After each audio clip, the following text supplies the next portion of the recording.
Good evening. It is Tuesday, October 1st, 2019. It's 7 o'clock p.m. I'd like to call to order the Town of Sutton Board of Selectmen's meeting.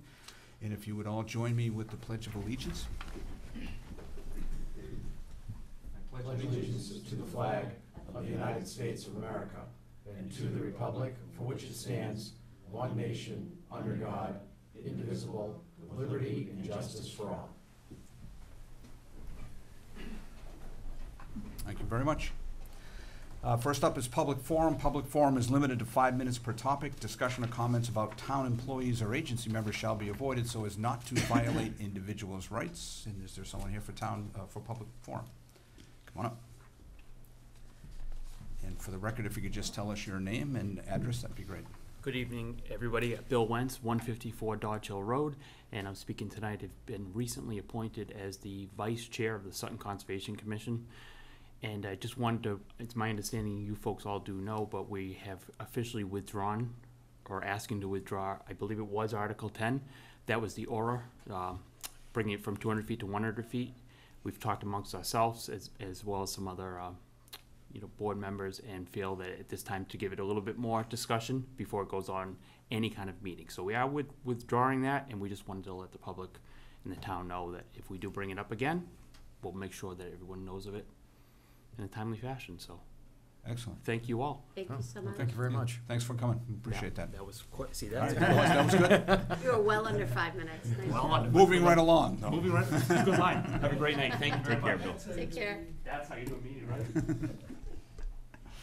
right? Next up is the meetings from our last, the minutes from our last meeting, and I think actually Wendy and I were not here, so. That's correct. Yeah, Motion on Mr. that. Chairman, I'd like to make a motion to accept the minutes from our September 17th, 2019 meeting as presented. Second. Motion is second. Any discussion? All in favor? Aye. Passes 3-0 with 2 abstentions. Okay, so up on our agenda now is a confirmation of easement at 141 Armsby Road. Jim? Thank you, Mr. Chairman. I'm requesting that the board sign this confirmation of easement to provide access to 141 Armsby Road, currently owned by Unibank. This is part of the Wedgewood development, Randy Waterman's development, and this access is necessary to get access to this land. So, kind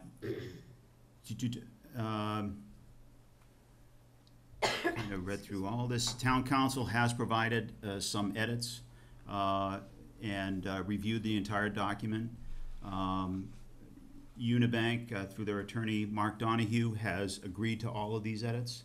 And so Mark Donahue is here from Fletcher Tilton. He can answer any questions, but this will allow, it's the next step in allowing the over 55 continuing care retirement community to move forward.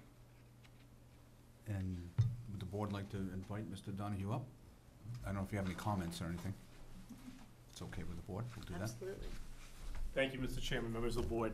As Mr. Smith said, Mark Donahue on behalf of Unibank for Savings. Thank you for your time. This is a confirmation of easement rights that exist through a historical chain that relate to the cemetery that's out off of Armsby Road, and dates back to a deed that goes back well over 100+ years that granted to essentially the land that Unibank now owns and others the right of passage between that and the roadway, to make it simple. The question is where is exactly it's located, and because it's so critical to the Wedgewood plan that Mr. Smith referred to, that Mr. Waterman's prosecuting before the planning board, want to make sure that everybody agrees that where it is, or where we're showing it, is where it actually is. So this is a document that wraps that up in a bow, essentially, so that particularly he can proceed with the acquisition and banks can finance and people can buy. Okay. We'll open it up to the board then. Jesse? Thank you, Mr. Chairman. Thanks for coming before us, Mr. Donahue. Definitely appreciate it. And I'm not an expert on plans, and I'm on the site plan for the easement. I can see, I think on the plan, it looks like, is that the sewage line that potentially is gonna be going in, as well as a roadway, right, that is adjacent to the Armsbury Cemetery? Unfortunately, sir, I don't have the development plan since Mr. Waterman's doing that and All right, Unibank's the owner of the property. I think what we did provide was an easement that was simply the confirmation easement for access purposes that's referred to in the instrument that shows the area. So I honestly must admit, I'm not sure exactly what's going in there because we haven't been that close to the development. Okay, well, the only question that I had is the use of this easement, is that gonna be for the primary entranceway? That's correct. Into the elder community? That I do know. Okay, perfect, that's the Okay. only question I had, thank you. Thank you. Thanks, All set. yeah. Great. Wendy? Is it anticipated that there'll be any additional easements necessary down the road with the expansion of the facility areas, or is this the only one? This I is see the, Jen moving her head back there. hopefully she's moving that there's no other ones needed, Correct. so that's good to know. No, there's no other ones. In fact, this isn't, as I said, really a grant of an easement, which would require other steps, procedurally by the town. It's simply affirming that this exists as a matter of record title. Okay, thank you for that clarification. All set? Yes, thank you, Mr. Chairman. Jonathan? Thank you, Mr. Chairman. I really don't have any other further questions. I read through the document, and as you stated, this is just an affirmation to make sure we're all on the same page, just that the easement exists, and so I'm comfortable with that based on what I read and what you presented. Thank you. Jeff? Thank you, Mr. Chairman. I also thank you for coming in, but all the questions that I've had are pretty much answered, and I don't have any problem with it. It's, I don't know how many of these are in town where we really don't know, over by this tree or that stone, but I'm okay with this. And the trees have grown over the years. Right, so. Well, I apologize, we don't have more profound questions for you to drag you in for 5 minutes of meetings, but I guess I'm in the same 7 place, o'clock, so. this is good for the level of question. So that's it for me too. I don't know, any final No, comments? I feel comfortable, particularly after town council reviewed, provided some edits. The board is essentially agreeing to this easement with the information you have at hand, Yep. and the information we have at hand. Short of doing a full, in-depth title search going back to William Stockwell, 1850, it's just, and even then, we don't know exactly definitively what we will come up with, and spending, Well, the iron rod may have moved. yeah, the plan's designed, the plan from that period of time is that's what we're trying to interpret, and it's so difficult to do, but we're confident, Nick Nunemacher is confident, and you see his letter attached, and town council is confident up to a certain extent. They're not 100% sure, but they have a high level of confidence. Okay, great. With that, I will entertain a motion. Mr. Chairman, I'd like to make a motion to approve and sign the confirmation of easement rights for 141 Armsby Road. Second? It's a motion and a second. Any final discussion? All in favor? Aye. Passes 5-0. Thank you very much Thank for you your very time and much. consideration. Thank you for Appreciate coming it. in. Next up is an authorization for the Board of Selectmen Chair to sign the electricity supply contract with Constellation New Energy. Thank you, Mr. Chairman. The town we're in the process of following electricity rates for renewal. Our electricity contract runs out June 30th, 2020. For renewal at the end of the meter read date in June or July, so it sort of depends upon when the meter's read. What we have done in the past is typically do what's called a market watch at this point of the year, and I think we did the same thing through the aggregation process, where we get notices every week, Tuesday, of what electricity prices are doing as of that day. And right now, the trend is, it's inched up since last Tuesday, but the bottom line is we got a real attractive rate 3 years ago. Susan Rodmick and I, along with, I don't know if it was you, Jesse, or John, but the board chairman signed that agreement, which was a 3-year agreement. So right now, we're looking to, and we've been dealing with Constellation, what's now Constellation, it used to be Constellation New Energy, but Constellation for 15-plus years. They are Mass Municipal Association's preferred provider. It is exempt from 30B, so we have the right to do this without going out to bid. The rate that we got 3 years ago was 0.87 per kilowatt hour. The current rate is 0.9495 per kilowatt hour. That's not too bad after 3 years.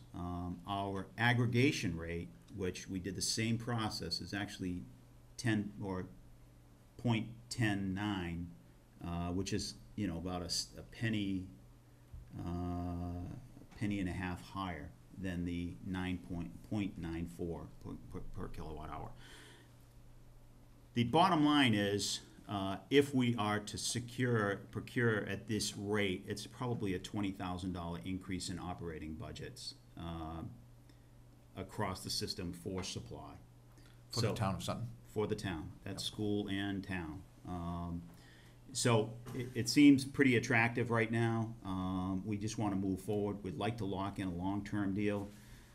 I don't think electricity prices are going to go down significantly from where they are right now, in large part because the main provider, generator of electricity is natural gas.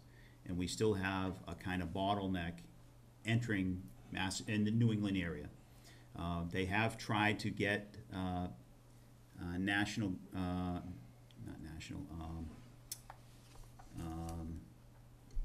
gas transmission lines at different parts of the state. One effort was going up north, abutting New Hampshire and the Pepperell, Townsend, Groton area. That one failed. There was a recent one that cut through the northeast corner of Sutton and Grafton and Millbury. That was another proposed transmission line. That didn't go anywhere. So I don't see that happening in the near future. So I think it's favorable to lock in a long-term rate at this rate. But that's pretty much what I have. We met with a representative from Constellation last week, Nancy Kaniski and myself. She did a full presentation. I don't think you have it in your packet, but I could get it for you if you're interested in it. It goes into the details of how what the market is looking like, how the prices are generated. But and we are looking out at either 36 months or 48 months, or kind of depends upon where the rates are. Okay. Great, thank you. Jesse? Thank you, Mr. Chairman. Thank you, Jim. Sure. Quick question. Have you been monitoring the rates over the last couple of weeks, months? We just had the meeting, I think it was last week or maybe the week before, so it's been 2 weeks since we've been getting market rate through the market watch process. Okay, I would assume, obviously, as we get further and further into the cold months and the demand for electricity rises, that if we wait too long, we'll see an increase. Yeah, I agree with that. I think that a lot of it depends upon what the winter rates will be, and that those will be published shortly. If you look at Farmer's Almanac or other kind of indicators, or how much an indicator that is, I don't know, but they're saying expect a colder and snowier winter time. So that could be a psychological barrier. So I think the sooner we get this done, the better for the town. And again, these rates don't go into effect until July 1, 2020. Okay.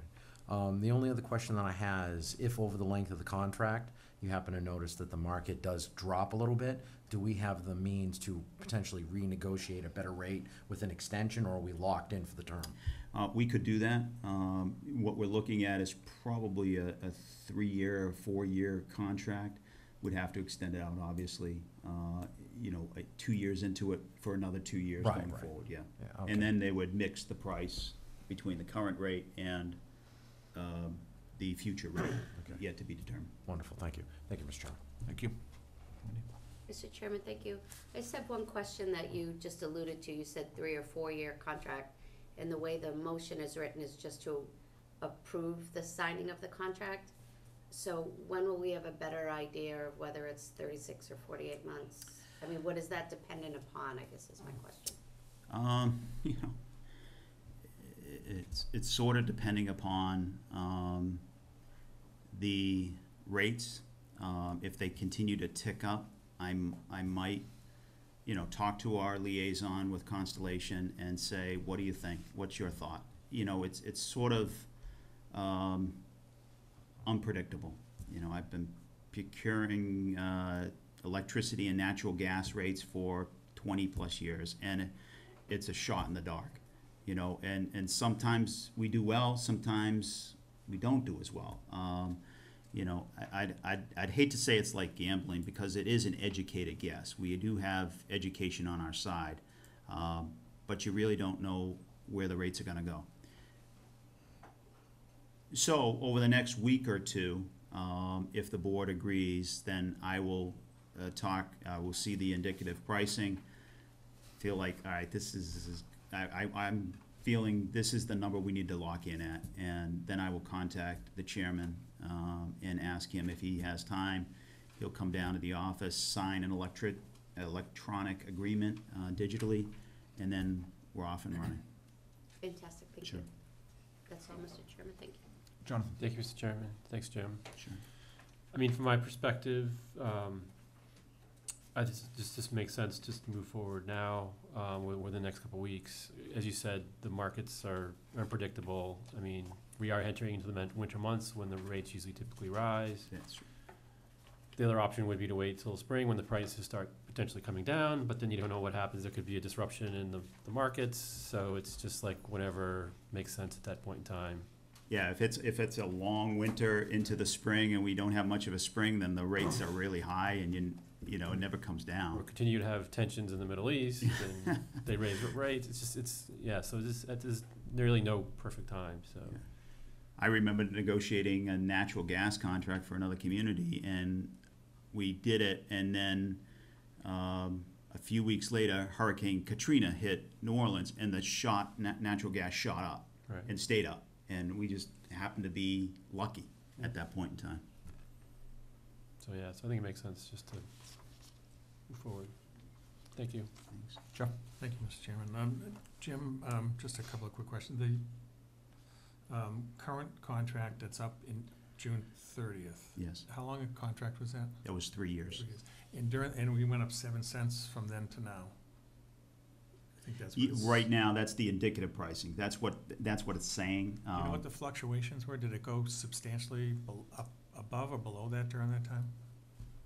I don't know, to be honest. I could ask for some. You know, once we signed the contract, we kind of forgot about it. Yeah.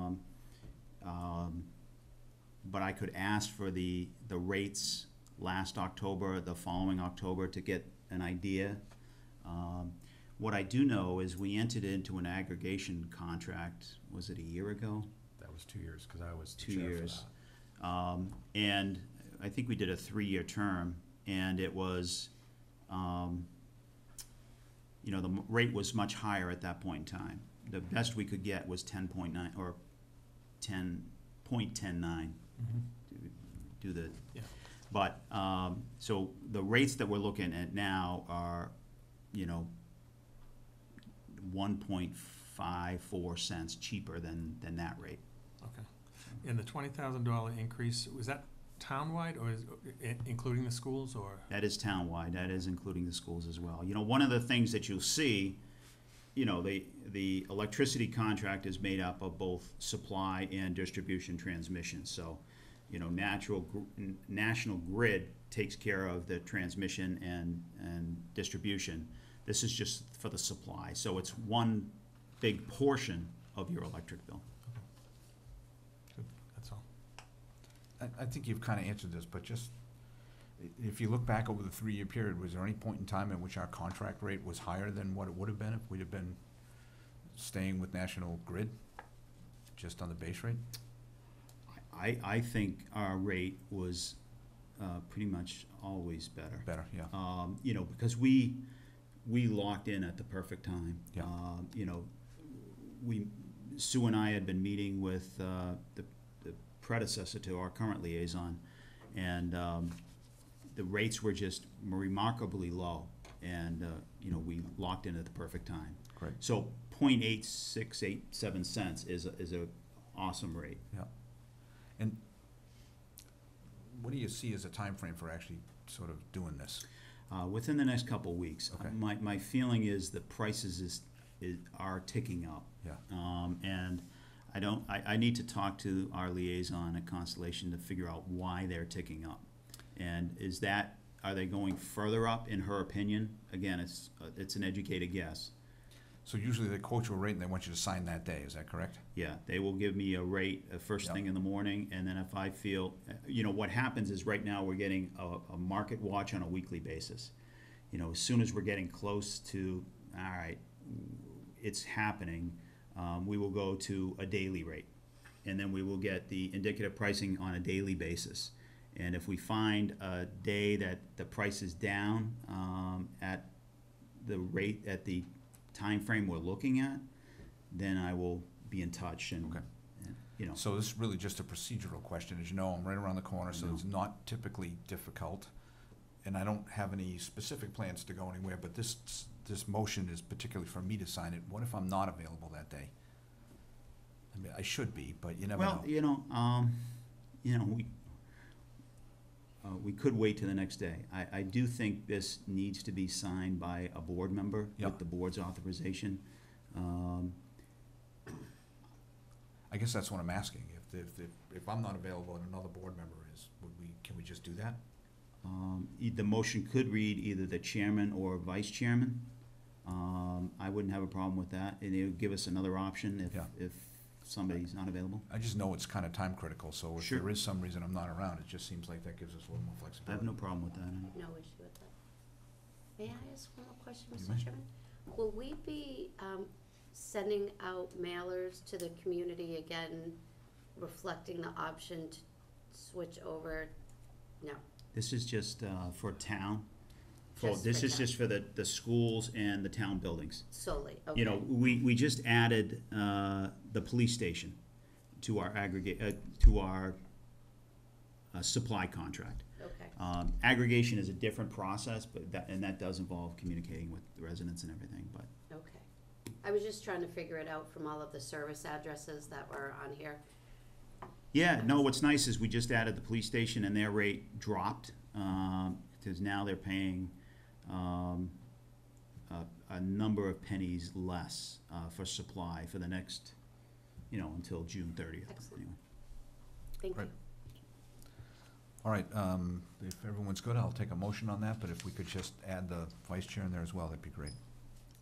Mr. Chairman, I'd like to make a motion to authorize the Board of Selectmen Chair or Vice Chair to sign the electricity supply contract with Constellation New Energy. Second. Motion and a second, any further discussion? All in favor? Aye. 5-0. Aye, 5-0. Whack. All right, next up is the approval and the signing of the fall town meeting warrant. Jim? Thank you, Mr. Chairman. We presented the draft warrant at the last meeting, and, things were still in process at that point in time. The questions that we had at that point have been answered, and the end result is we removed 2 articles and we added 1. Let me quickly go through this. Article number 1 is the same it was at the draft. Article number 2 is same as we had at the draft presentation. Essentially swapping out free cash with new growth. Article number 3 is to fund the OPEB expense account. And I had said roughly 235. It appears that free cash is coming in higher. So it looks like it's probably over 300,000 that we'll be transferring over. Roughly 35,000 is for the cell tower at Tom Farm Road, and 10% of free cash is probably 250 to 280, because free cash appears to be coming in extremely healthy. Now, Tim hasn't fully submitted end-of-the-year reports and gotten free cash certified by DOR, but we're confident it will be done by town meeting deadline. Article number 4 is old bills, bad bills, so to speak, and the only bad bill we have at this point in time is a transfer station bill for hauling the material to Wheelabrator or to Blackstone for the recycling, and it's from Pellegrino, and it's the March billing from Pellegrino Trucking. For some reason, this was missed or lost or never submitted, so we found it, and we would like to pay it. The amount is $1,125. Article number 5 is the same as last. That's $16,500 max for the low-level outlet at Stevens Pond. This is to identify the issue down there. It's a multi-step process. If it's identified in step 1, then that's where we stop, and we stop paying money. If we go to the maximum and the contract covers, then we will pay the full $16,500. But the important part is we identify it, and then in the spring, identify funding to pay for the repair of whatever comes up. Woodbury Pond, this is still an issue. What we've decided to do, and we did meet with Galaxy Development over this, and they are not interested in taking over the dam. They do like that idea of having waterfront property. Right now, it is essentially a cold water stream, cold water fishery, versus a warm weather pond. So what we're doing is identifying. We are paying for the inspections required by Office of Dam Safety, 2 5-year inspections, as well as additional engineering work from Weston and Sampson that they've already incurred. So the total amount we're looking to transfer is $25,000 of free cash to address this article. And when we're done, we'll be fully certified with the dam. The dam is currently breached, and we have a cold water fishery. We are waiting on whether we're going to replace that with a new dam and build a pond. There's some value to a cold water fishery. There's some aesthetic value to a pond. The bottom line is there was really no downstream impact from the breaching of the dam. Office of Dam Safety is currently in the process of breaching a number of dams off of West Sutton Road, and creating a healthy habitat for wildlife and marshes that clean the water before it gets to Lake Singletary. So right now it's sort of up in the air where we go. Galaxy is aware of it. They might be interested in purchasing the dam if they have a development for the property behind the Low site, which is currently up for sale. So they do own one other dam next to a development, and I can't recall where that dam is, in Auburn or some other place. So they do have experience filing the report to the state every 5 years. So I'm just, I'm kind of in limbo on this one. And I don't see a clear reason to do either one right now. So we're just leaving it as is, but making sure we're up to date with the state permitting and inspections. Quick question, if I may. Yeah. So the $25,000 is really just about the dam itself? Yeah, and it's about dealing with old reporting inspections that weren't filed. Okay. And so if we choose to leave it as a cold water stream, do we know at this point if there's any kind of remediation work that's required, given that it's not been that for a long period of time, or? No, I don't think so. If we leave it as is, other than filing the the reports to the state every 5 years. It's a low hazard situation dam. I guess I didn't mean necessarily with the dam, I mean with the area to support the stream or whatever it would be. I mean, the earth will take care of it. That'll grow in the area that's currently wet, but nothing's there. Yeah. And what you'll have is ultimately a stream that comes. So comes more or less through we there. just leave it alone and it'll kind of rehab itself. That's my understanding. Okay. Thank you.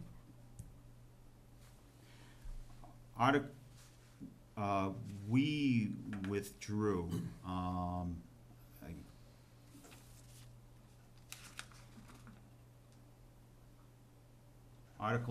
The old Article number 7 was for Gilmore Drive streetlights. National Grid, town meeting appropriated $75,000 for National Grid to do the work to prepare for installation of LED lights. National Grid has been working on it for a couple of years now. They came back and said we needed another $60,000 to do the work. I couldn't recommend that to town meeting or to the board, so I pulled the article. You know, he got me that information, Kevin Shaughnessy, at the end of the week, and I said, we're just gonna pull the article. It's too late, and we can't go back to the drawing board at this point, and you know, we're really talking about 4 streetlights for $130,000. That's too much, in my opinion, but you know, we bought all the streetlights in the town of Sutton for $109,000 whenever we switched over to LED. So it just seems, I gotta watch my words. It seems a high price. So we have invited Kevin Shaughnessy and a representative from PRT, Andrew Rist, to our Selectmen's meeting on November 5th to discuss this issue and figure out what can we do. You know, I feel that we made a commitment to the Business Association on Gilmore Drive as a result of the previous administration signing a letter of agreement that the town would install lights. So, you know, I've kind of honored that, and the board has honored that. It's just, it's becoming extremely expensive. So we kind of going back to the drawing board. PRT has another idea as a way to make this work with a much lower cost. The good news is the 73,000, give or take, that we've appropriated to National Grid, they will send that money back to us if we don't go forward with this project. And we haven't appropriated the additional $60,000. So that's the good news. They haven't spent this money. So all of this research and everything else has been on their dime. And Kevin Shaughnessy's assured me that he will write the check back to the town of Sutton for that amount. So nothing lost other than some time, and you know, we'll look to come up with a group decision as to the next step. Okay.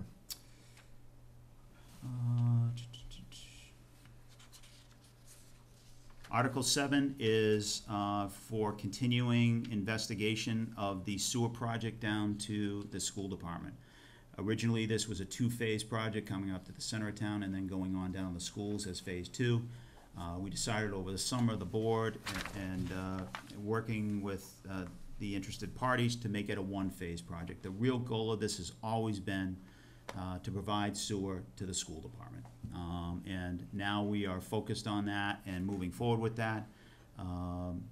McClure Engineering is in the process of digging a well down at the school to see if we can replace the gray water system and the wastewater treatment plant.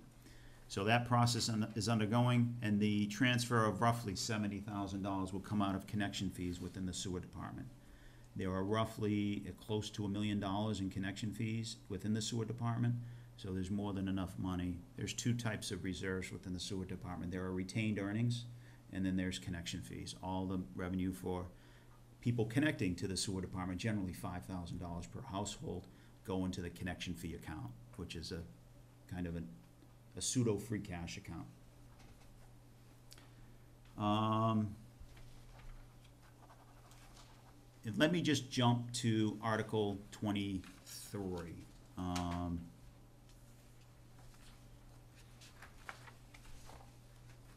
And this is the other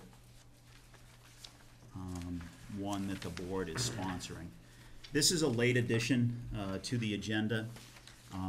This is, you may have read in your packet that the town received a $100,000 park grant for Unity Park. A great goal that was achieved through the hard work of Jen Hager and the Park Association, which is now a nonprofit.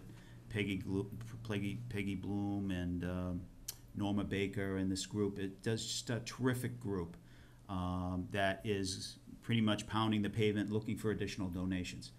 But this article needed to be worded in the same way or similar way that Goddard Lodge and Marion's Camp was worded, that the town needs to appropriate all the money to complete this project up front, and then the grant goes towards that. So that rather than 230, we have 100,000 from the state, so it's now 130.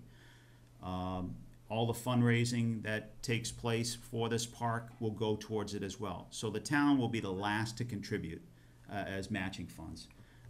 I felt it important to move forward with this and show our support because we've got a great group of residents taking initiative, and who knows what's going to happen after this park. They may continue to look at other situations in town. So that's the whole objective of this, and it is a late add to the board. It wasn't in the draft presentation at the last meeting, so I just want to let you know about that.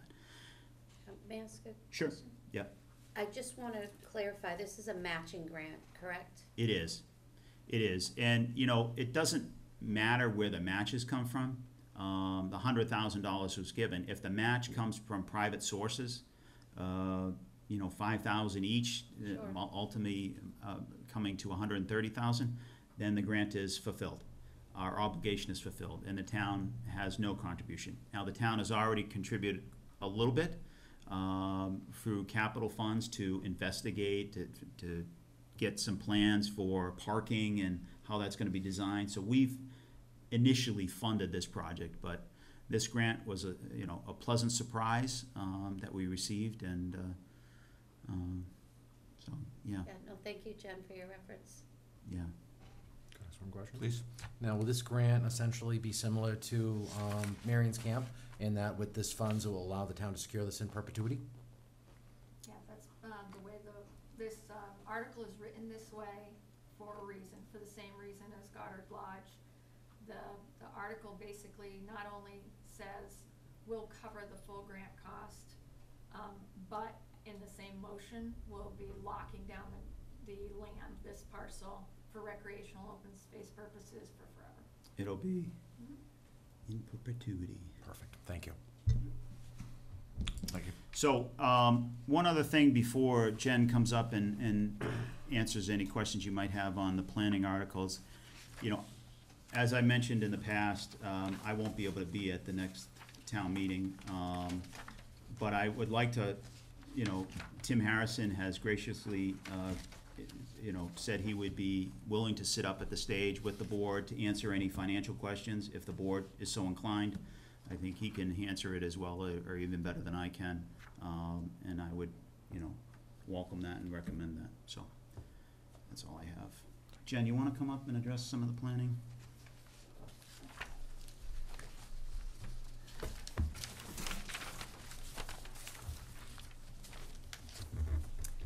Like Jim, I'm just gonna run through the articles. I'll let you know if they were the same as the first time you saw them. I'm hoping, though I'm not positive, that you have my latest recommendation memo that goes with the articles. To know if it's the latest, it would start with Article 10. Yep. Okay, cool. All right, so I'm actually going to address the Concom's Article 8. That is nearly the same as the last time you saw it. Town council did some minor tweaks, recommended one or two changes, one of which we did not take. It wasn't required, and we felt leaving the language the way it was very important. So that is essentially the same article with just some minor kind of housekeeping tweaks from town council. Article 9, as you know, is a housekeeping article, or doing things like correcting Jim's title, switching public shade tree from planning to highway department, and making those 2 conservation revolving accounts consistent to what you see in the fees table. Article 10, 11, and 12 all relate to continued care retirement communities. The first 2 articles are the same as the last time you saw this. The third article, Article 12, has been changed. That has been changed in consult with Mike Kennedy. He works for the Center for Living in Worcester. He is an ADA advocate. And in consultation with a builder or 2, as well as our building commissioner, this has been changed. The previous version said we would make 25% of units in continued care retirement communities, regardless of the type, fully ADA accessible or compliant with the Architectural Access Code. My discussions with some local builders was that we needed to be very careful with that. That is a significant expense. It's not 3 things to make a structure fully architectural access compliant, and that in fact could make future CCRCs unfinancially feasible. So that was kind of my discussion with the builders. When I talked to Mike Kennedy, he said, look, when you're doing, say, a regular affordable housing project, a 40B housing project, or even a voucher housing project, you're only required to have 5% fully AAB compliant. So why would you do more than that in your own reg? So he said he thought 5% was adequate. The way the regs for those other kind of projects read is that the other 95% should be easily adaptable. And the definition of that is, for instance, when you're building the bathroom behind the shower wall, you would put in some blocking between the studs so that once the shower wall is up, if a resident moves in who needs a grab bar in the shower, they can just drill into the blocking and put up a grab bar. They don't have to pull down the wall of the shower, put in the blocking, and do that. So that's a typical adaptability thing. So we talked about whether we should make everything just adaptable. And again, that came down to, you know, you need to strike a balance between the financial feasibility and trying to meet a different need in CCRCs than you do in just a standard condominium development. And strike that balance. So instead, I talked at length with Mr. Kennedy, and we basically came up with some of what you've seen before, the required first floor master bedroom, that everything other than these 5%, so the other 95% of units, will all require these 4 key accessibility or adaptability elements. A first floor master bedroom, a first floor full bath, and that should say with a 60-inch diameter clear floor space, not radius. So that word got changed at last night's planning board, at the last planning board meeting, to diameter. Clear floor space. Minimum 36 interior and exterior doors, and at least 1 ground level entry. So that is the current wording of this article based on my discussion with various builders, with our consultant, and town council and our building commissioner. Okay. So if you have a smaller project that doesn't have 20 units in it, Mm-hmm. so your 5% doesn't get you to 1, Mm-hmm. what do you do? We usually interpret that as or any portion thereof. So we can put that in the wording if you're more comfortable with that. That's just a curiosity question. So basically that means 1. You gotta do at least 1. Okay.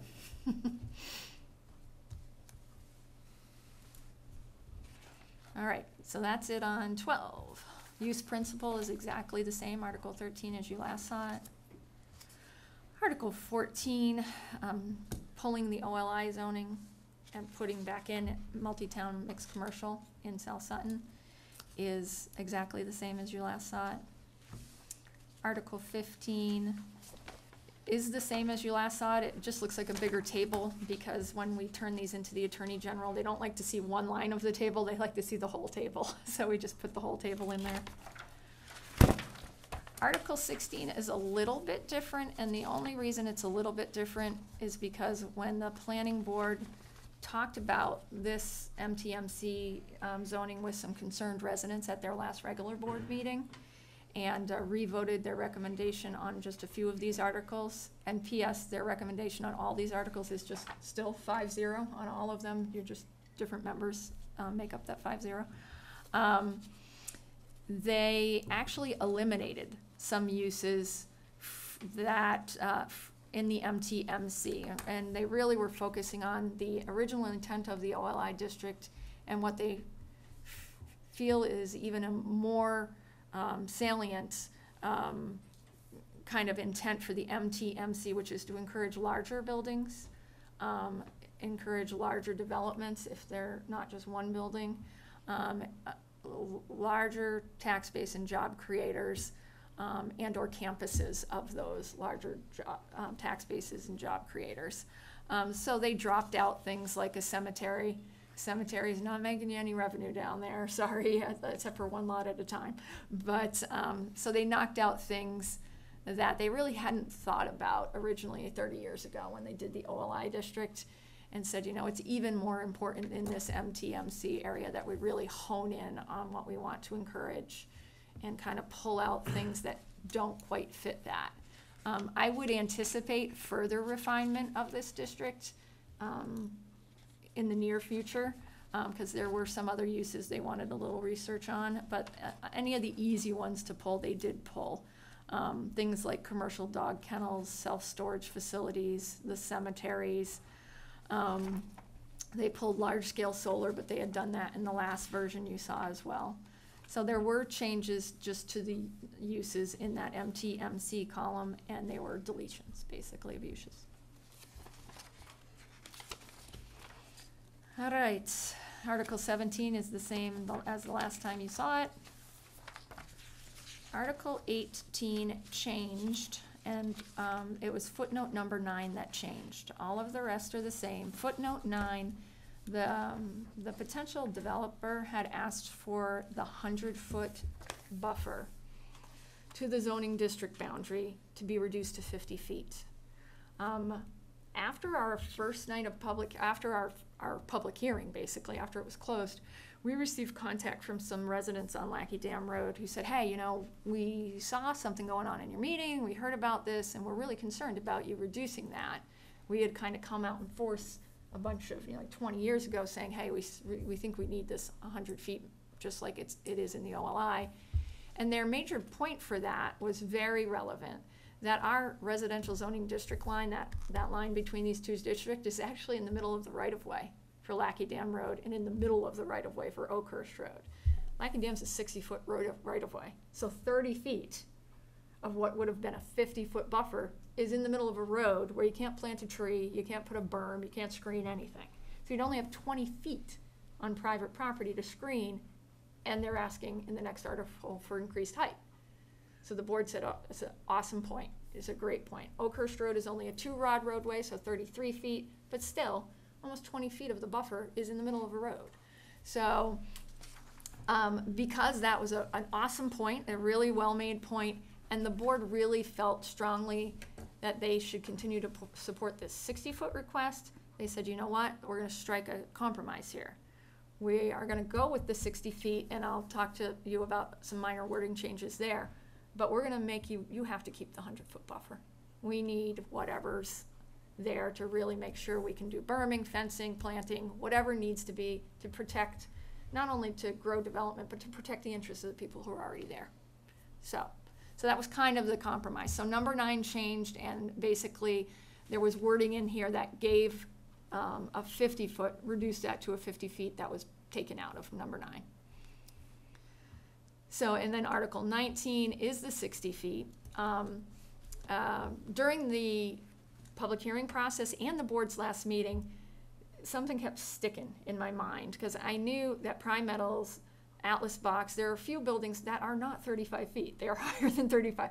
And it kept just bugging me. Why is that? And then I finally remembered what the deal is. Those are all in the Route 146 overlay district. And the Route 146 overlay district allows you to exceed the 35 feet to 45 feet, which is why we have taller buildings. So this 60 feet, by and large, is 15 feet higher than what is already in place for several businesses in town along Route 146. So yeah, it is significantly more than the 35 feet, but the reality is that the large buildings like Atlas Box, like Prime Metals, those are already at 40 to 45 feet. And the board has been very effective in terms of design and screening. The bylaws don't say you won't see uses. They say we will mitigate the view to those uses, kind of soften it, and if you're gonna see it, it's gonna be a decent looking building and a decent looking site. So the only change on this one, the Article 19, is that additional wording. If you look at asterisk 2, the fire department chimed in and was very, very clear that they didn't care if a building was 20 feet or 260 feet, that they would fight that fire and they had what they needed to fight that fire, as long as we made sure that they put in some language about standpipes. So we added the exact language that the fire chief recommended, and then the board just added this sentence at the end, which frankly, it's already covered in site plan review and the 146 overlay, but they wanted it to be very clear, if anybody's reading this, that sufficient mitigation of visual impact along that residential zoning district boundary is a priority. So especially when you're dealing with a tall building. So the board just added that. So that's the change in this article. Article 20 hasn't changed at all. Jen, before we move past that, Yep. I asked Jim this question because I missed the last meeting, and I just want to run it by you as well. If you have a building that straddles more than one town, the portion that's in Sutton goes through your site plan review? And the portion that's in another town goes through site plan review in the other town? Well, here's the fun and interesting thing. Right now, that's the way it works, absolutely. Uxbridge is agriculturally zoned in this area right now. Douglas doesn't have to change their zoning to allow warehouse distribution. They already allow it. We just have to tweak ours a little. Uxbridge has to change theirs altogether.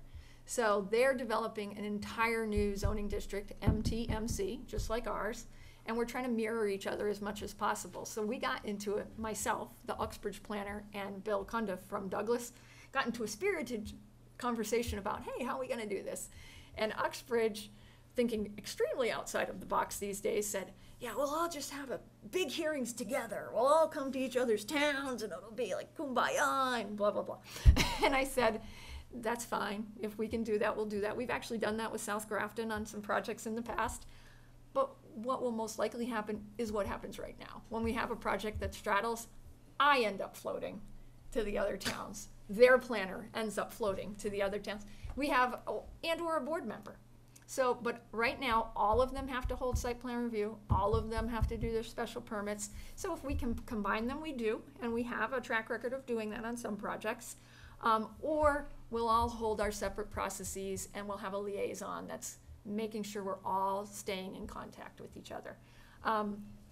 Uxbridge bylaw proposes, but doesn't require, but proposes to encourage joint meetings whenever possible. So, because we don't want to put a person through 1 million public hearings.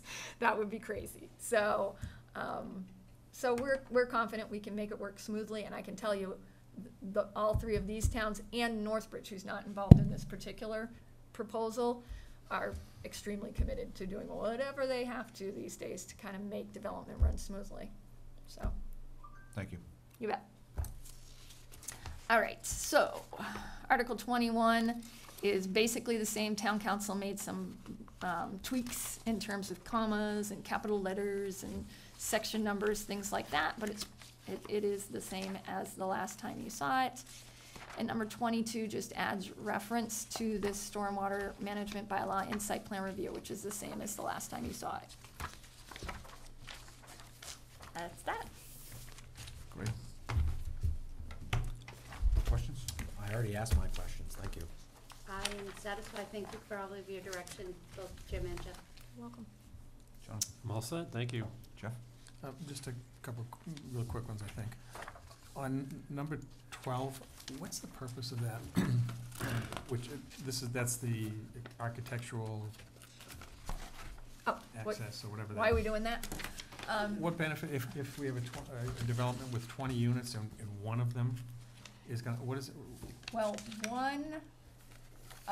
because we're talking about, what the board basically was trying to get at is, why is CCRC, like Wedgewood Farms, any different than a regular condo development? They wanted to be very clear that the intent of this bylaw, which was enacted probably 10 years ago, is to meet the needs of people from the time they retire.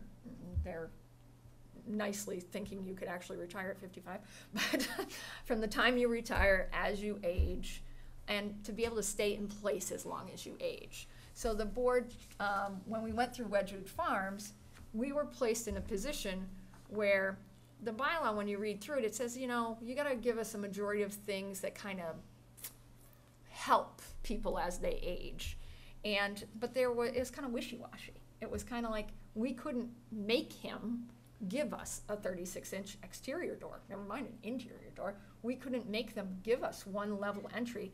Things that we've been hearing more and more are so vital to people as they age. And where this bylaw is specifically intended to provide for the needs of people as they age, the board felt strongly that we can't, this is just a regular condo bylaw unless we put some teeth in here to be able to I require some understand, of but, these.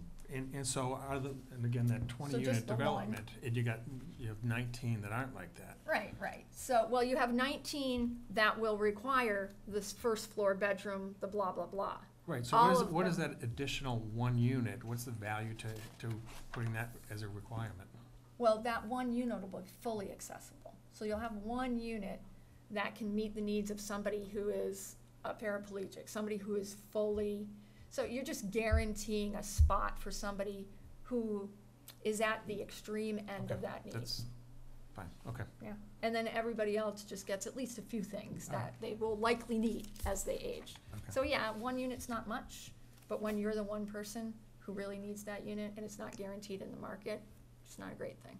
Okay. So, And other things equal, you would have encouraged more than one unit, but the cost of doing that is, yeah, we were Counterbalancing going the to whole benefit. require, in a case of a 25, 20 unit, we yeah. were gonna require 5, and then when we talked to the builders, they were like, you need to understand what that means. Yep. So, But I think adding the other 4 items there that you encourage is a big help yeah, to that as well, because Yeah. there are things that they can do to, like the outside door being wider. right, and It would those, be more expensive to do if you had to rework Right. the building. and those 4 things came not only from that ADA consultant, but from seniors we've talked to, from some of the surveys on the housing studies. So the 2 of those, the first floor masters and that level entry, came up again and again and again in comments over the last 6 months, so it was great. And the only other question I had was on number 18, where we're talking about buildings straddling a town line. Mhm. We talked about it last meeting somewhat, and just that, the revenue split in terms of personal property taxes, excise taxes. Are all these different, is Douglas having the same discussion that we are in Uxbridge, that don't worry, we'll be able to get our fair share of that? And what does that process look like to make sure that we get the excise taxes and so forth? Yeah, so, I mean, And I know we talked about it last week, I'm just a little unclear as to how that happens. I can tell you the planners, and we had at least one town administrator wandering in and out of the meeting while the planners were meeting. We basically were shockingly optimistic, all of us, that, you know, it's kind of a no-brainer to us. There is definitely, and we talked about this with Nick, and Jim did talk about it a little bit at Finance Committee. We were basically just, it's simple math to planners, really. If there's a building sitting across 3 town lines and 40%'s in one town and 30%'s in the other town and 30%'s in the other town, you're splitting the value of the building by those percentages, and then each town has a different tax rate. And so you're going to pay that different tax rate, you're not gonna combine your tax rates somehow, and then the personal property tax related to the building and the excise tax related to that building would be split in the same percentages. There's really not another fair way to do that. And so we actually tried, I talked to council and said, can we just put that in writing? Let's just, because the other planners were like, yeah, no brainer, there's a simple way to do this. So nobody's arguing, there's no debate. And council said, no, I can't put tax formulas in the zoning bylaw. And so Jim and I talked, and I think he can speak to our confidence in our relationship with the abutting communities and being able to negotiate these things. You know, the bottom line is if we get, you know, what has been proposed potentially to Fortune 500 companies locating there, we will figure it out. I've got a great relationship with all the managers. We have lunch on a quarterly basis, kind of talking about areas that we can share resources or whatever. Number of IMAs across multiple towns in this area, but you know, we work together because it's for the better part of everything to make it work, and we'll make it work. With all due respect to the assessors, it is complicated. I agree with them there. But where there's a will, there's a way, and we're looking at significant revenue coming into this area, and are we just going to say, nah, it's too complicated, we can't deal with that? That's not our thought process, and I don't think it's the fellow managers in the surrounding towns either. We all are confident, as well as our boards of assessors, that we can deal with whatever situation that comes before us. Great, thank you. And I don't have any questions, so just thank you very much. I know these are, watching this meeting from last time, there was a lot going on, so there's a lot that's gone into this, as there always is, and we appreciate the update. Yeah, and I just want to say, because I don't say it on the air ever, I just wanted to thank Laura for her help in this process. She's been dealing with a lot of shuffling things on this warrant, and she's done an awesome job, so. Nice, thank you. Okay, so I think we need to vote. I would make a motion to approve, excuse me, and sign the fall town meeting warrant. Second? Motion and a second. Any further questions? All in favor? Aye. It's 5-0. Thank you very much. Up next, I guess, is Jim's favorite night of the year. Town manager's evaluation.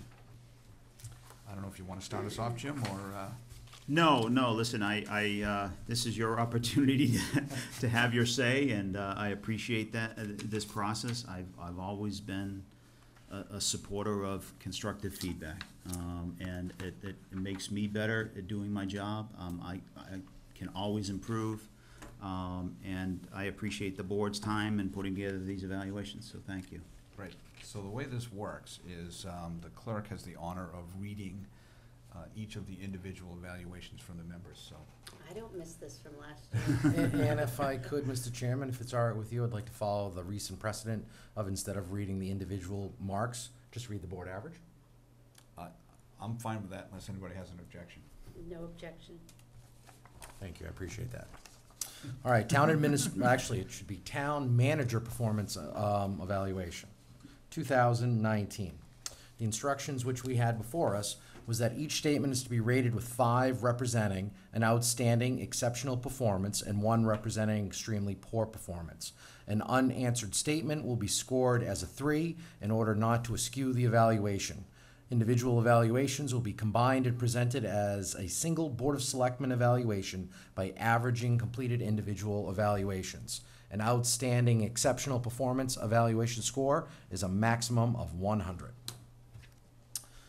All right, our evaluation is divided up into, I thought it was divided up into several subcategories, but it looks like they're all listed as one. So here we go. Number 1, set specific objectives, direction, and mobilizes people and resources to accomplish those objectives. The board average was 4.6. Effectively delegates authority to others. A board average of 4.5. Displays flexibility in the day-to-day performance of job and duties. A board average of a 5. Sets priorities and effectively communicates those priorities to others for execution. A board average of a 4.7. Assigns tasks and duties to others that utilize their skills, strengths most effectively. A board average of 4.7. Number 6. Makes sound decisions under difficult or pressurized circumstances, taking account of time, cost, and personnel factors. A board average of 4.8. Develops a budget with thorough reasoning as to the needs and requirements of all areas within the town of Sutton. A board average of 5. Exercises sound fiscal management direction of the financial resources available to the town of Sutton. A board average of 5. Implements long-term budget planning for personnel and capital needs. A board average of 5. Number 10, anticipates problems and brings them to the Board of Selectmen's attention in advance with recommendations for solutions. A board average of 4.6. Keeps the Board of Selectmen abreast of problems, resolutions, or the status of work in progress on key issues of interest to the board. Board average of 4.8. Involves and advises the Board of Selectmen on the planning process for key activities required to run the town of Sutton. Board average of 4.6. Handles conflicts and initiates cooperation between other communities, boards, and town employees in a professional manner. Board average of 4.5. Presents ideas and gives instructions to other committees, boards, and town employees in a clear, concise, and persuasive manner. Board average of a 4.6. Number 15, demonstrates good judgment on when and how to involve other committees, boards, and town employees in the process of making decisions. Board average of a 4.6. Promotes and encourages a team approach among department heads. A board average of 4.8. Provides resources and training opportunities for town hall staff for an effective performance of their duties. A board average of 4.4. Demonstrates a knowledge of and able to utilize state and private organizations as a resource for the town of Sutton. A board average of a 5. Performs the functions of town government with a demonstrated knowledge of federal and state laws, as well as the regulations provided by the town of Sutton. Board average, 4.6. And number 20, performs the functions associated with personnel in the areas of hiring, disciplining, promoting, and firing in a manner which is professional and in the best interest of the town of Sutton. Board average of a 4.8. Total board evaluation score, a 94.6.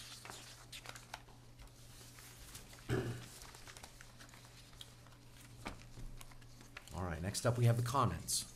In addition to us being able to answer those questions on a 5-point scale, we all have opportunity to submit our comments. We have general comments, we talk about strengths, and we talk about weaknesses.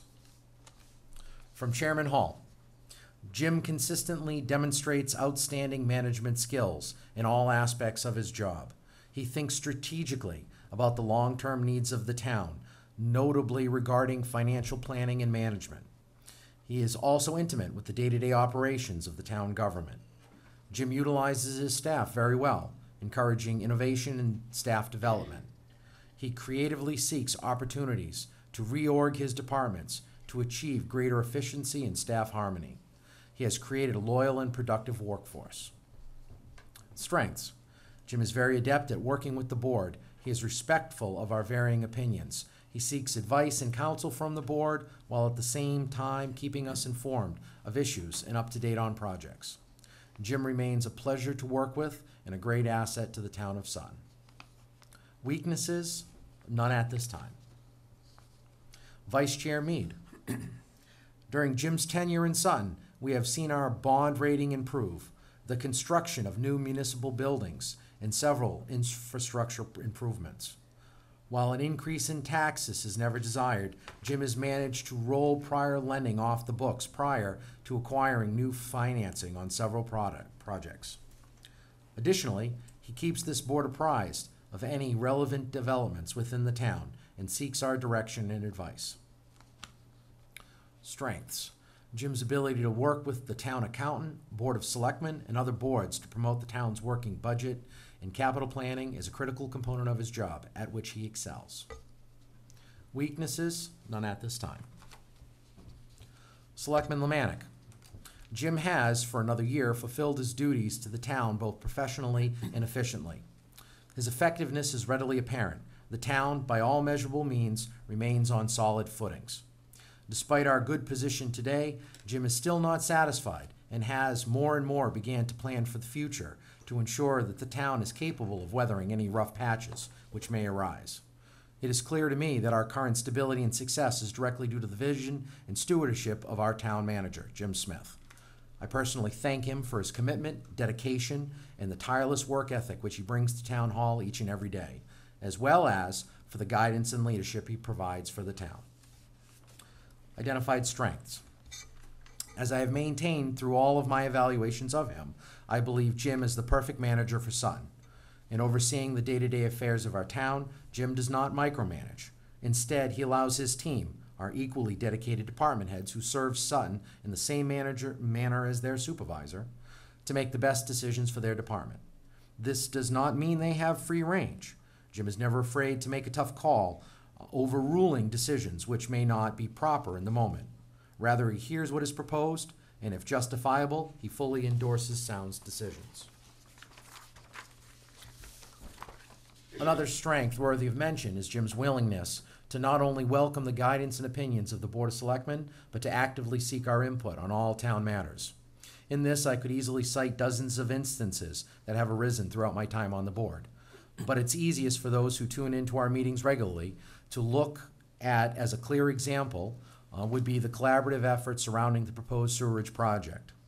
When questions were first raised in the spring, Jim listened to our concern and ultimately agreed that the Sewerage Commission needed to go back to the drawing board. Then, over the summer at our goals meeting, he again listened and embraced a significant change, combining what was originally planned to be a two-phase project into one. And most recently, he agreed that, while we are close, there are still enough questions surrounding the project that more time is needed before presenting the proposal to town meeting. To me, it is clear that Jim is at his best when he leads from within the team. While never afraid to make the tough calls when circumstances require it, Jim has shown time and time again that through collaboration, the needs of Sutton are best served. Identify weaknesses? None at this time. Selectman Anderson. Jim's short and long-term fiscal management is outstanding. This is demonstrated by his partnership with the town accountant to strategically utilize free cash, OPEB, and the stabilization fund to manage risk and keep expenses in check. Jim looks for ways to bring in revenue with programs like Green Communities and working with the Planning and Economic Development Director to bring new businesses to Sutton. Jim models leadership and strategic thinking and empowers his department heads to be creative and make decisions that are in the best interests of Sutton. Identified strengths: openness to taking feedback and shift strategies, balance of short-term and long-term strategies and goals, and relationship building with each member of the Board of Selectmen. Identified weaknesses: at times not having all parties present at the Board of Select meeting so they can contribute to the discussion. Selectman Bannon. Jim is a true professional, and his performance as town manager is exceptional. He is technically strong in all areas of town management and provides outstanding leadership to department heads. His communication with the Board of Selectmen is excellent. He welcomes and encourages challenges to his thought process on issues and is always open to new ideas. The town of Sutton is extremely fortunate to have him. Strengths: Jim's strengths include his strong leadership and financial management skills. He is forward-thinking and is very much focused on long-term planning with respect to the budget issues and personnel management. Weaknesses: while certainly not a weakness of his job performance, due to Jim's level of competence, there can sometimes be a tendency for the board, myself included, to become complacent and to rely too heavily on Jim in its oversight of certain matters. I feel that Jim's increased awareness of these situations and his drawing attention to these blind spots would be helpful to improve with the overall effectiveness of the board's operation. Also, the town manager position is very stressful, requiring long days and many evenings. My concern is that burnout will become more and more of an issue, and I would encourage Jim to continue to find ways to delegate tasks to his department heads. And thankfully, the last page is blank. So I would like to formally submit this document as read. Thank you very much. Appreciate You're that. quite welcome. If you don't mind, I'm gonna get a little bit of water. And while you're doing that, what I was gonna say is that I'm always careful this time of year, that when I write, I try to keep it short, knowing that someone's gonna have to read it. So I did notice that the longest thing in there was yours, and you have to read it, so I guess it worked out fine. Well, you know, I do that on purpose. Payback. Yeah, payback to myself. Now, I think the way we normally do this is we each speak, and then Jim, you'll have an opportunity to say a few words if you'd like to do that. Yep. So Jesse, you're up, so I'm just gonna. I've already spoke, thank you. You're good? I'm good. Yeah. No, you wrote it all in your thing. Yeah, oh, exactly. I covered all the bases. Fine. All right, with that then, Wendy, if you'd like to say a few words. Yep, Mr. Chairman, thank you very much. I just want to express my appreciation to Jim. We're a very fortunate community. We are a combined voice that is led by your voice overall, and I appreciate that. I see other communities that are lacking in that, and the resulting chaos that can come from that. And so I find it very comforting as a taxpayer, a member of the community, that we have your direction and leadership, and you can't go anywhere. Thank you. Sorry. Thank you. Jonathan. Thank you, Mr. Chairman. You know, I echo a lot of what, you know, Wendy said and others as well. And I think for me, the pieces that I really like about working with you is, again, your openness to take feedback and shift strategies as needed. Like, I work with a lot of leaders in my company, and the best ones are people who can like step back from the singular focus and be able to hear other points of view and then incorporate those ideas into it. And I think because of that, Sutton's in a much better position than we would be if you just kind of were singularly focused on a particular approach. So that, to me, I want to call that out because that is something that I deal with in my company as well, and it's a really important leadership skill that we don't see very much these days. So Thank you. Thank you. Thank you. Jeff. Thank you, Mr. Chairman. This was the first year that I've had the opportunity to fill out one of these. I'm not the biggest fan of the format. It doesn't allow for the gradations between a 1, 2, 3, 4, that kind of thing. But to me, and I was obviously just on the board starting, let's say, the beginning of June, so it's a short period of time that I'm trying not to go back. You know, we've worked together for a number of years now, and so I tried to base my evaluation on that. But actually, since I've been on the board, it's actually been pretty active in town, and there were, you know, I just identified as I was going through this 3 separate instances that I thought reflected on what you did. Number one, the sewer project, and just having the flexibility to look at it and go in another direction with it. And I think that was a really positive thing for you. One of the things that I don't think got enough recognition is there was some employee turnover during the summer. You filled those positions with qualified candidates very quickly, but you also then built in a plan for succession planning for the department, which is really important. I don't think that gets enough recognition. And then the other thing was, you know, we had a traffic fatality and a tragedy in town. You know, I thought you informed us right away. I thought you dealt with the media very well and kept a situation that could have been a circus. Kept it very dignified, and I thought that was a great job on that. So Thank you. Thank you. I use this opportunity annually, Jeff, you picked up on it, but having new members here is my excuse for getting to say that I hate this form. But it's the form that we have, you know, a 94.6 average. I would just say, I don't know what happened. And you know, myself, when I fill this out, and I say this every year, but the specific number that I might put down on a given item, if I thought about it the next day, it might be a different number, and you know, so that's part of why I don't like the form. I think that's what Jeff was saying. But I think it's useful to note that there's not a score between the 5 of us on any one of these 20 questions lower than a 4. So I think all by itself that speaks volume. You know, I always say this isn't really about the number score. I think you take a lot of the comments that are here and you look at the trends, and you know, the trends to me, over having been on the board for a number of years now and looking at the comments that get made year after year after year, and you know, by and large they're really the same. that everything that we just heard around here are the types of things that people have been saying for a long time. So, you know, you continue to be just an outstanding town manager. And we know around here that, that we have other models to compare to, so we kind of know what we have. And you know, to me, I sum it up as you just never make anything about you. That this really, the approach that you take to the job is about what is the best for the town of Sutton. And as everybody here said, you achieve that by communicating with this board, communicating with your department heads, listening to what's going on around town, and reaching conclusions based on what's before you and the people that you are hearing from. And you know, I'd say on top of that, you have just a great ability to sort of tease out what matters and come to sound and reasonable conclusions. So I think Jesse said it, and I would like to say it. Thank you very much. It's a pleasure to work with you, and you are such a benefit to this town. Thank you. Thank you. You know, it's hard to follow up on any of that, but you know, I've said in the past, this is my adopted home. This is the longest I've been in one place professionally.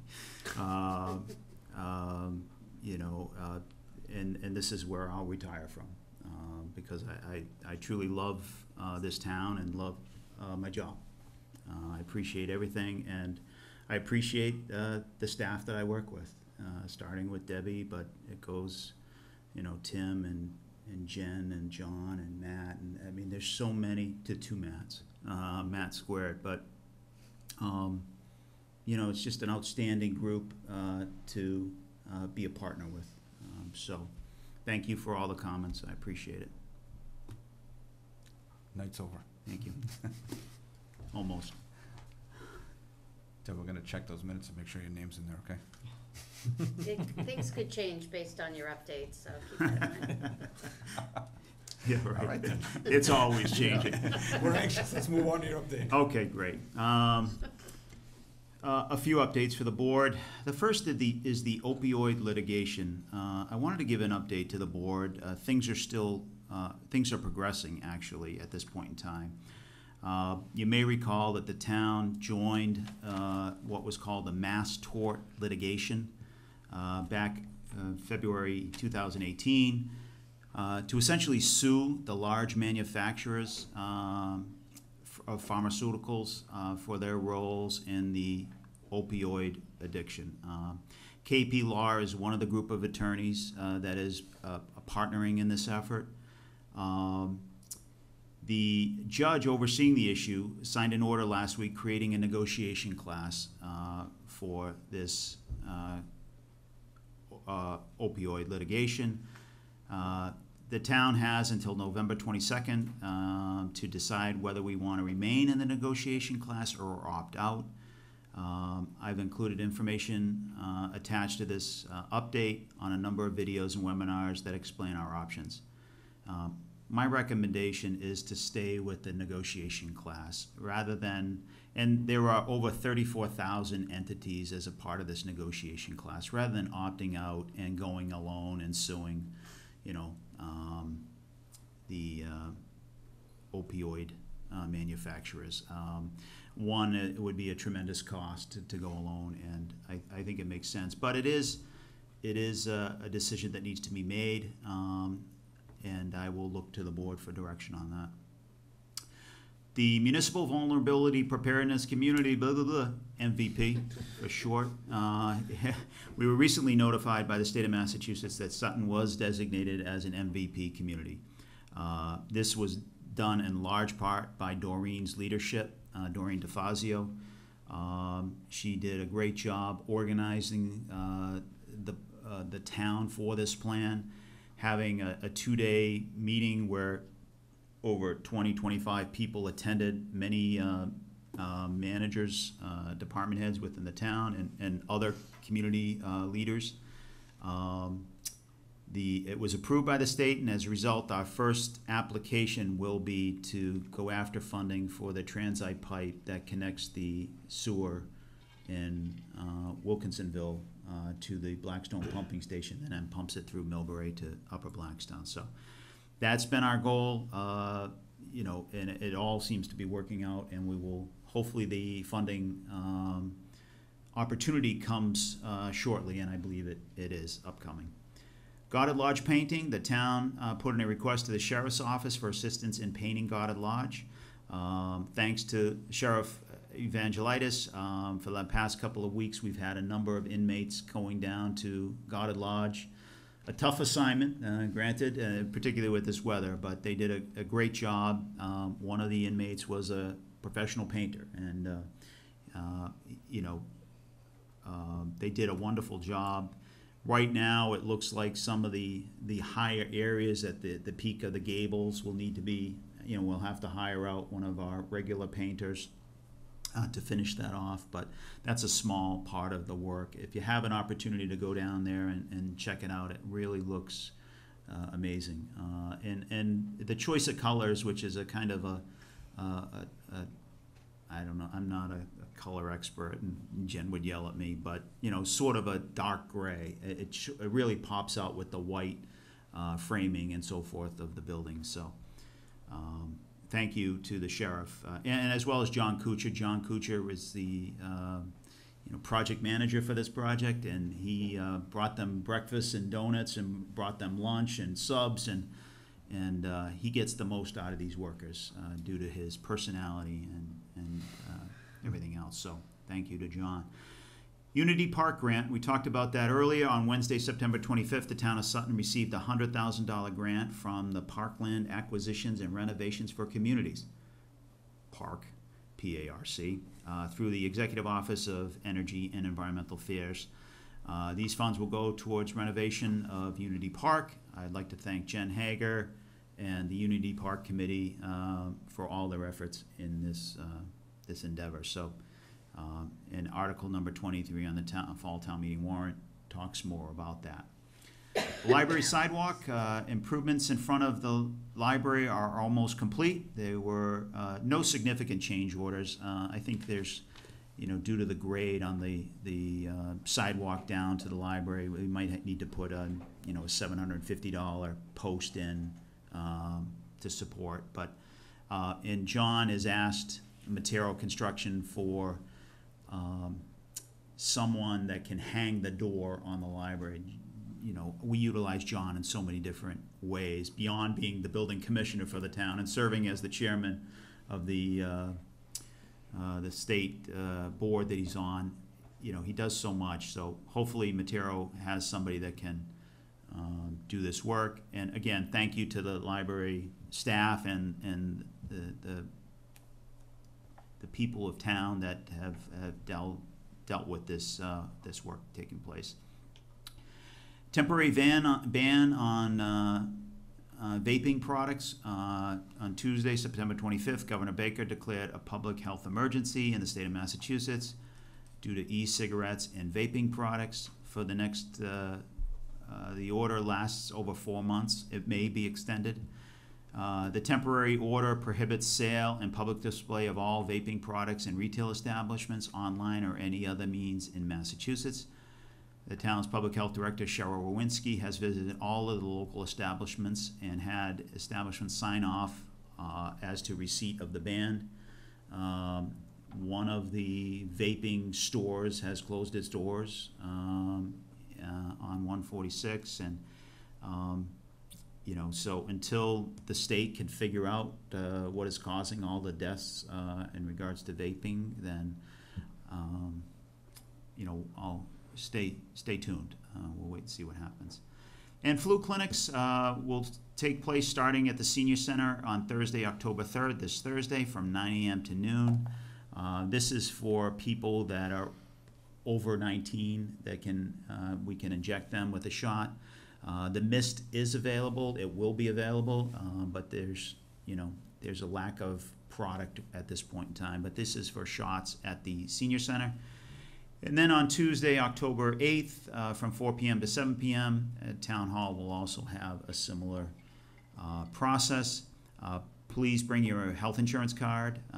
There'll be additional flu clinics scheduled throughout the fall, and I'll continue to keep the board updated on that.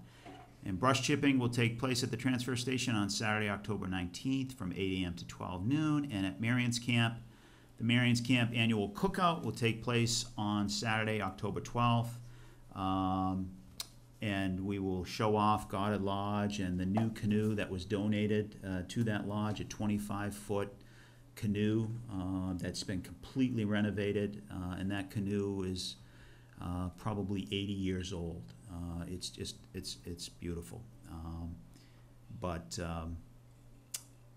I welcome you all to that cookout. So that's all I have for updates, Mr. Chairman. Thank you, Jim. Jesse?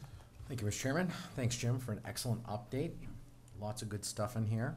I think I have comments on each one. I was gonna try to skip some, but there's just so much I don't think I can.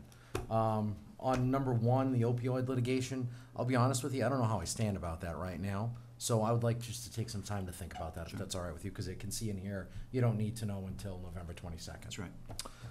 As to number two, of course I have to thank my friend Doreen. She has proven once again that she is a tremendous asset for our town in so many ways. So this is just wonderful. I do have one question, hopefully you can answer. Do you have any idea on the timeline for this grant? In terms of how quickly it's gonna be reviewed, processed? I believe the grant will become available in the next few weeks. Okay, so this is something that could be Yes. coming up really Yeah, quick. it's actually great timing for completion of the MVP program, submission to the state, getting approval, and the funding is available in the next few weeks. So That's outstanding. it's almost like it was planned, but I don't. Well, we'll I'll just say it was. Well, we'll give you credit. Yeah, exactly. The They'll give me timing was credit. The excellent. survey is done again, we don't. Yeah. Anyways. I'm building up chits for next year. I know that this piece of the sewerage line is definitely crucial to the expansion, so it's nice to, particularly for my neighborhood, neck of the woods, down in Wilkes, but also if voters do approve it all the way up, Yeah. that at least we know that the base unit is gonna be replaced, so Yeah. everything will continue to go downhill, which is the way I like it. Huge thanks to Sheriff Lou, obviously for not only his efforts of sending the crew out to help with Goddard Lodge, but as many people may not be aware, the sheriff has sent out other crews. They've done a tremendous work up at Waters Farm. That's true. They've gone out there, I think small groups, but over multiple days and helped preparation to farm days. So I'm sure Sheriff Lou is tuning in like everybody else in the Commonwealth, so Yeah. I'd like to thank him and his staff and everyone who is helping our town stay great. Congratulations to the Uni Park Group. That's awesome. Huge thanks to Jen, and I look forward to getting updates as we get closer and closer to possible groundbreaking. Yeah. Sidewalk in front, that looks phenomenal. I've driven by Town Hall a couple of times over the process. The guys who have been here working hard, getting things done, and hopefully the disruption has been minor, but I think the long-term benefit will definitely be a positive. Yeah. On the vaping, yeah, I gotta bounce down on this one a little bit. I have a huge issue with this. Vaping aside, I don't like what the governor did. I see this as a huge overreach. The idea that the executive can unilaterally ban any product, to me, is chilling. It just reeks of not even unconstitutionality, but anti-constitutionality. I think this sets a dangerous precedent, and I'm hopeful that it goes away before litigation occurs, because this is also a taking. To your point, we actually had a vape store in town. I never went in there. I don't vape. I have no desire to. But that's someone who invested their capital in opening a small business, and we as a town benefit for that. And the fact that the governor can just sit back and, with the stroke of a pen, shut a whole industry down, I don't like that. I don't like that. But that's my opinion. Excited about the Marion's cookout. Hopefully I'll be able to get there this time. And one quick thing you have down in the notes, Central Turnpike. Yes. I drive by there a couple of days a week, and I've noticed that someone is laying the flags along the route. So it's coming. Yeah. I know there's been a lot of questions about it, but it's coming. So good things come to those who wait. Sure. Thank you, Mr. Chairman. Thank you. Wendy, go ahead. Okay, thank you, Mr. Chairman. With regard to the opioid litigation, unlike Jesse, and this will be distinguished later on, but unlike Jesse on this, feel very strongly about this. Purdue Pharma and the other big pharma, I think, need to be held to task. I won't get into my whole opinion about the opioid epidemic, but I would like to see us remain as part of the group class, because I think we have strength in numbers, and I think that's been demonstrated over the years that individuals or communities that have gone out on their own have been very unsuccessful. So I would like to see us stay as part of that group. Goddard Lodge, I can't wait to see it at the cookout. So I'm interested to see what this dark gray actually Yeah, looks like.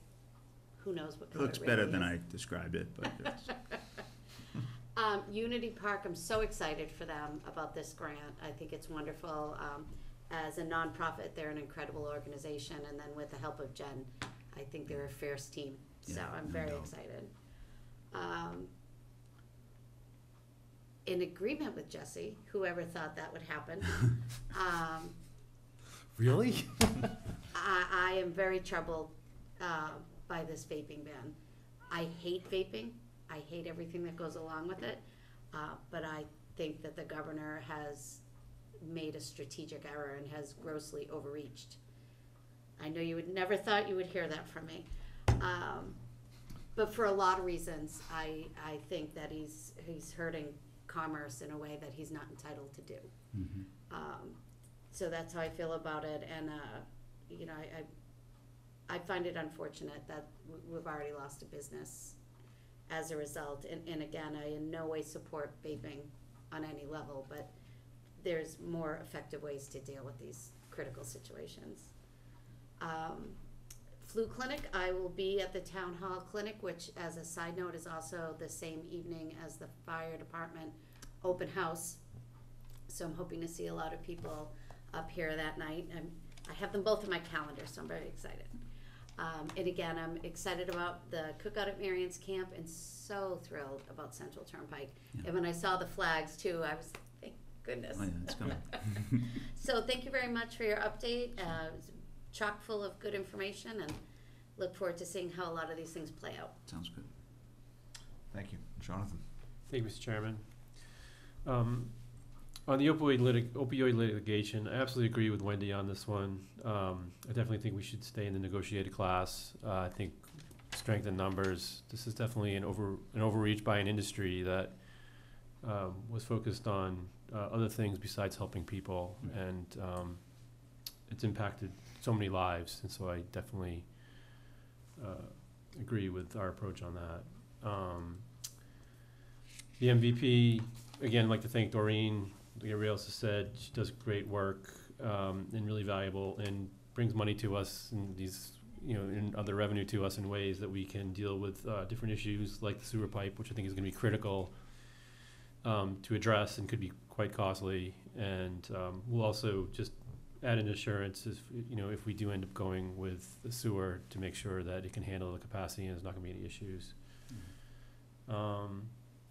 Unity Park, this one really excites me because this is exactly what I love to see, is rather than people just standing around waiting for others to solve for something, this group stood up and said that we'll do something, and they're partnering with us to help solve for that, but they're not waiting for the town to solve it for them. And I just think I just encourage everybody to think about this, because you can't always look to government to solve everything for you. And so stepping in, more than likely, if you do that, people will jump in to help, and I've seen that happen in this case. So I'm super excited about this group and how they've become a nonprofit. Start off with just a post on social media, and next thing you know, they're a nonprofit.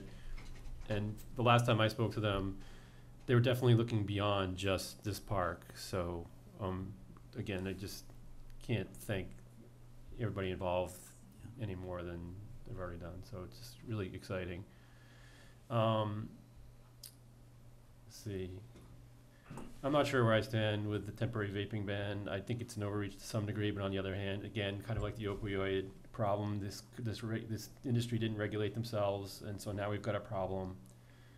And so and it's becoming a bigger and bigger crisis than we initially thought. And so, you know, again, I do think there is some potential overreach here, but on the other hand, I don't particularly like the industry, and I don't think I think it's been, yeah, my personal opinions aside, but that's, yeah, I'm still working through it myself. Let's see. Yeah, and just excited about the repaving to get going on Central Turnpike. Yeah. So, thank you. Thank you. Jeff? Thank you, Mr. Chairman. Once again, in the last position here to go through this, hopefully won't, I'm not going to regurgitate what everyone else has already said, except going to on some of it.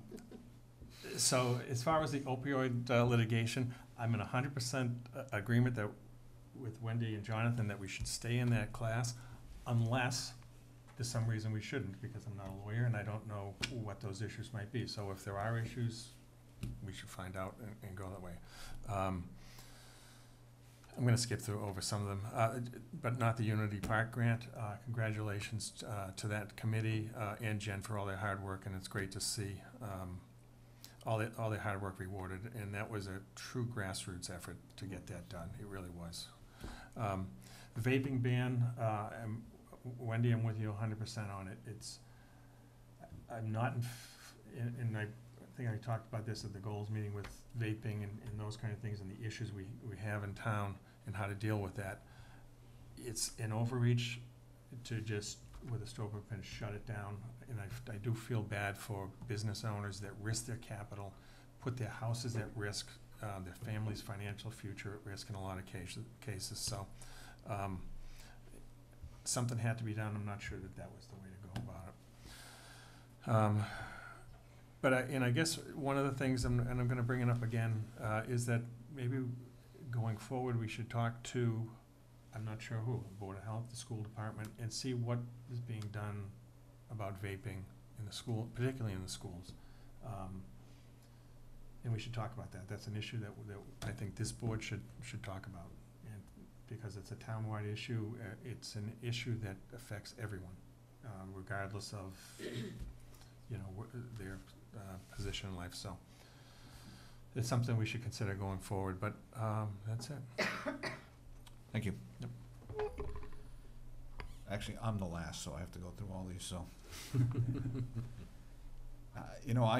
On the opioid litigation, I only see really two options. Either we stay in the class or we just don't do anything. And certainly if you are interested in pursuing it, we couldn't do anything like that on our own. So this one I'm strongly in Wendy's camp. I think the history of this industry is such that we should totally stay in. That's my feeling. The MVP. We are a Purple Heart community, a green community, Tree City, USA. Now we're an MVP community. There may be other things I'm forgetting, so. We'll find them if Yep. they're out there. I just think we need bigger signs. 4 more of them. Congratulations to Doreen, of course. Unity Park, everybody's talked about it. All the things that need to be said have been said. Jesse and I in particular, because we live right there, we're going to be direct beneficiaries of this project because of the impact on the community right there. And I'm really looking forward to that. Jesse, I was just asking him, he can actually see it from his house. So that is such a great project. That is taking just an empty, downtrodden area of the neighborhood, and what it's going to be is almost unimaginable. Clearly someone did imagine it, but from where it is today, it's tremendous. I've actually been out of town, so I really haven't been up here to see the library sidewalk, so I'll check that out. Since everyone's talking about the vaping ban, I guess I will. When you read that article, I'm surprised to hear all the discussion, because my thought was, man, it's really a shame to see a business have to get shut down with this, so really not thinking of it in the context of whether the governor could or couldn't do what he did, but that this is the result. you know, as we know, I think he's actually already being sued for that from another business owner in this position, so. This is a class action. Yeah, so I'd be curious to see where that goes. Thanks to Cheryl for doing the flu clinics. I've been getting my shot for several years now from her, so Yeah. very convenient. And lastly, just on the Marion's Camp Cookout, I've had a chance to get to that a couple of different years, and it's a lot of fun. So with all the improvements down at down there, it's probably a great time to go and check it out as well. So bring a little food with you and have some fun.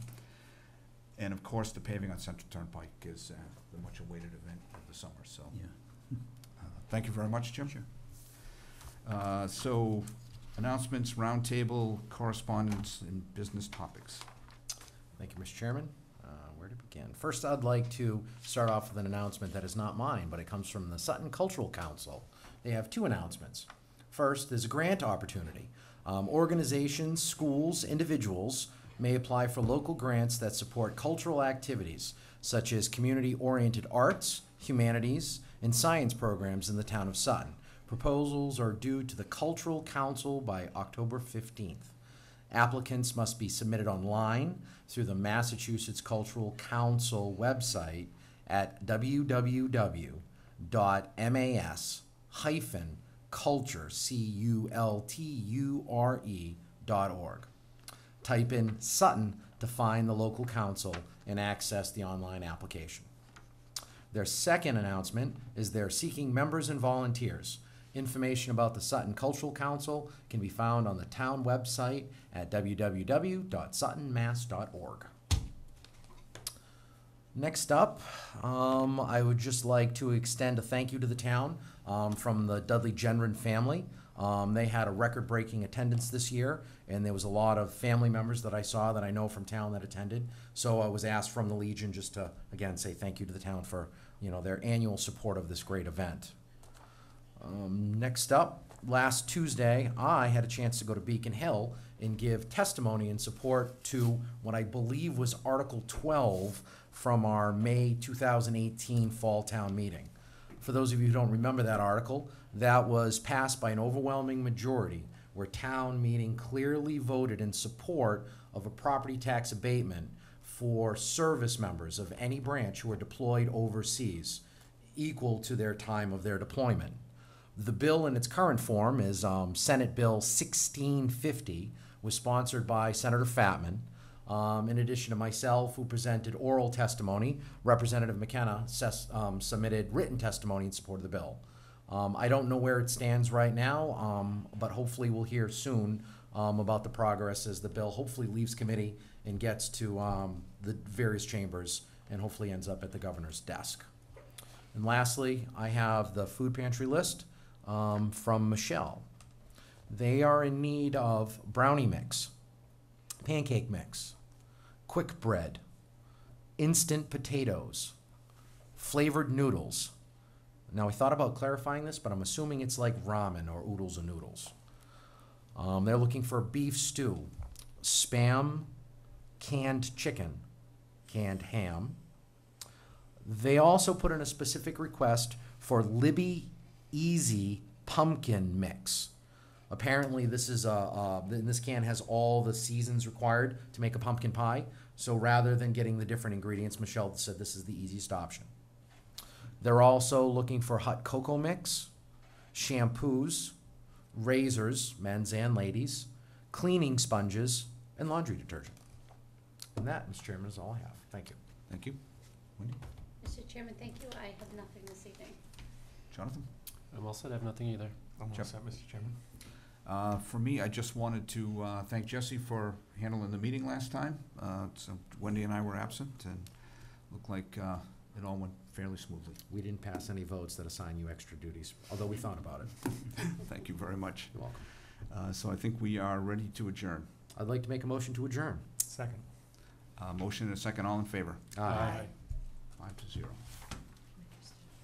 Sure.